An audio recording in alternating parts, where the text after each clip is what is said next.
Betting బాబులా బెండు తీస్తున్న సజ్జనార్ అయితే ఇన్ని రోజుల పాటు బెట్టింగ్ యాప్స్ ఎవరైతే ప్రమోట్ చేస్తున్నారో అందులో కొంతమందిని అరెస్ట్ వారెంట్స్ కూడా ఇవ్వడం జరిగింది. అదే కాకుండా చాలా మందికి వార్నింగ్స్ కూడా ఇస్తున్నారు. మరి ఇప్పుడు మళ్ళీ ఆయన ఏం మాట్లాడుతున్నారు అంటే ఇన్ని రోజుల పాటు సోషల్ మీడియాని అదేవిధంగా యూట్యూబ్ని కానీ ఒక ప్లాట్ఫామ్గా చేసుకొని వాళ్ళకున్న క్రేజ్ను ఉపయోగించుకొని చాలామంది ఇన్ఫ్లుయెన్సర్లు కూడా బెట్టింగ్ యాప్స్ని ప్రమోట్ చేస్తున్నారు.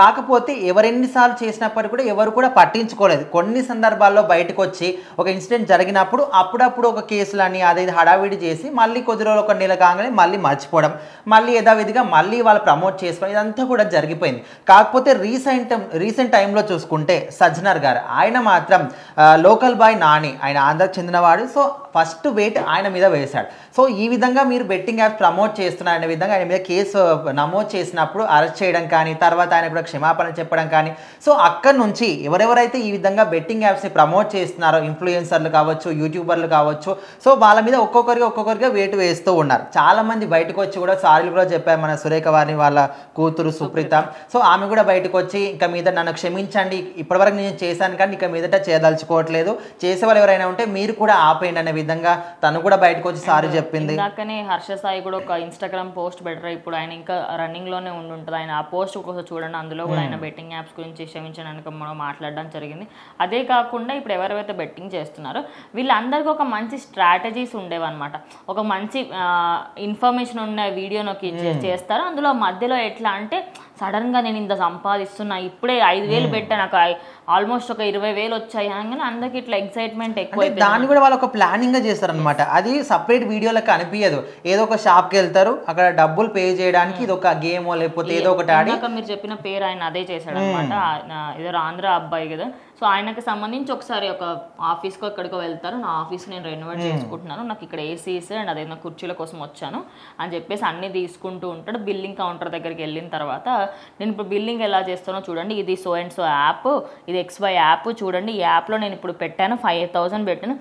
ఓ మై గాడ్, ₹1,00,000 పెడితే నాకు 2 లక్షలు వచ్చేసాయి, 5,000 10,000 వచ్చేసాయి అని చెప్పేసి అక్కడిదక్కడ ఏదో మతలబ్ అంతా చేసేసి ఆయన దగ్గర ఉన్న క్యాష్ కట్టేయడం జరిగింది. అట్లా వీళ్ళని చూసి కూడా వీళ్ళ ఫాలోవర్స్ అందరూ కూడా నమ్మేస్తారు. ఎందుకంటే ఇప్పుడు వాళ్ళు బెట్టింగ్ యాప్స్ ఇచ్చే ప్రమోషన్స్ ఇచ్చే వాళ్ళు కూడా ఎవరిని సెలెక్ట్ చేసుకుంటారంటే ఎక్కువ ఫాలోవర్స్ ఎవరికి ఉన్నారు, వాళ్ళు ఇన్ఫ్లుయెన్స్ చేయగలుగుతారనే వ్యక్తులను మాత్రమే తీసుకున్నారు. వీళ్ళ ఫాలోవర్స్ కూడా ఎట్లా అంటే వీళ్ళని నమ్మి వీళ్ళ కంటెంట్ నచ్చి వస్తారు కాబట్టి వీళ్ళు ఏది చెప్పినా కూడా వాళ్ళు నమ్మేస్తారు. సో అట్లా ఆ నమ్మకాన్ని వీళ్ళు అలసుగా తీసుకొని ఇంకా ఏది చెప్పినా కూడా నమ్ముతారు అనే విధంగా వాళ్ళ ప్రాణాలు కూడా కోల్పోతున్నాయి. అంటే ఇది కొన్ని రోజుల పాటు ఓకే, డబ్బులు కోల్పోయారు, ఏదన్నా ప్రాపర్టీస్ అమ్మేశారు, ఇదంతా వరకు ఓకే. కానీ చాలామంది ఆత్మహత్యలు కూడా చేసుకున్నారు. ఎందుకంటే ఈ విషయాన్ని బయటికి చెప్తే చీప్ అయిపోతామేమో, ఇలాంటి వారి డబ్బులు పోగొట్టుకున్నామంటే ఇంట్లో తెలిస్తే ఏమంటారు, ఫ్రెండ్స్ తెలిస్తే ఏమంటారు, రిలేటివ్స్ తెలిస్తే ఏమంటారు, ఇట్లా భయపడిపోయి చాలామంది ఆత్మహత్య కూడా చేసుకున్నారు. సో ఈ ఆత్మహత్యలు చేసుకున్నప్పటి నుంచి సీరియస్గా తీసుకున్నారనమాట.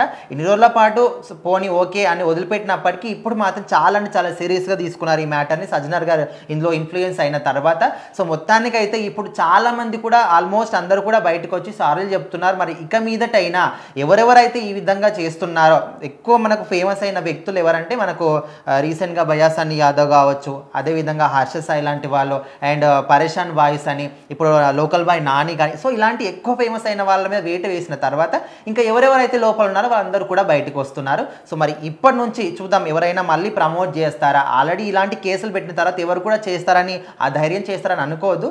కాకపోతే ఎవరో ఒకరు ఇంకా సర్లే ఏమవుతుంది, డబ్బులు అయితే వస్తాయి కదా, కేసు అయితే ఏముంది పోయి వద్దాంలే అనుకున్న వాళ్ళు చేస్తారేమో. చూద్దాం మరి ఇలాంటి వాటికి కూడా ఏ విధంగా చెక్ పెడతారని.